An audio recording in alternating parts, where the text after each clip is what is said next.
ملک سے کلینز کیا جائے. جہاں صاحب یہ بتائیں کہ جتنا عرصہ غیر ملکیوں کو آپ بتا رہے ہیں 50 سال 40 سال قریب، تو اس دوران ان کی ایک نسل جو یہاں پیدا ہوئی ہے وہ بڑی ہوئی ہے، تو کیا بین الاقوامی قوانین کے تحت کسی بھی حوالے سے کوئی اس طرح کا رائٹ وہ ڈیولپ کر سکتے ہیں یا کسی انٹرنیشنل کورٹ میں آنے کا ان کو کوئی موقع ہے، یا اس سوال سے ہمارا کیا اسٹیٹس ہے؟ دیکھیے اس وقت 13 لاکھ ایلین صرف افغانز ہیں. 13 لاکھ یہ بہت بڑی تعداد ہے.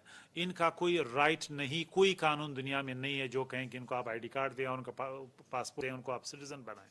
دوسری بات یہ کہ جو ریفیوجی سٹیٹس جن کا ہے ان کو تو ہم کچھ نہیں کہہ رہے ہیں، جن کا ویزا ہے ان کو ہم کچھ نہیں کہہ رہے ہیں، لیکن آپ کی ایک لیگل سٹیٹس ہوگی تو پھر دوسرے آپشنز کنسیڈر کیے جا سکتے ہیں. لیکن ایلینز کے لیے، تارکین وطن کے لیے جو غیر قانونی ہیں، انہوں نے آلریڈی کرمنل ایکٹ کیا ہے، اس ملک میں موجود ہیں، تو ان کے خلاف کارروائی ماضی میں نہیں ہوئی جو ہونی چاہیے تھی، جو غلط ہی نہیں ہوئی. لیکن آج ریاست نے اس پہ ان کے خلاف کارروائی کرنی ہے. دیر آئے درست آئے.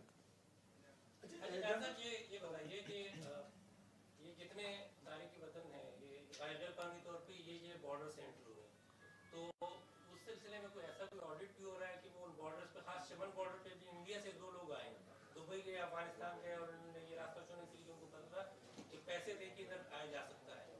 تو ایک تو یہ کہ ماضی کا آڈٹ بھی کیا جا رہا ہے اور مستقبل میں بھی اس کی کوئی روک تھام کی جا رہی ہے.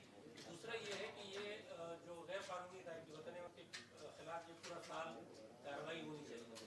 اب ایک مہم چلی ہے، تو کیا اگر افغان طالبان کی طرف سے ٹی ٹی پی کے خلاف ایکشن ہوتا ہے تو اس کے بعد اس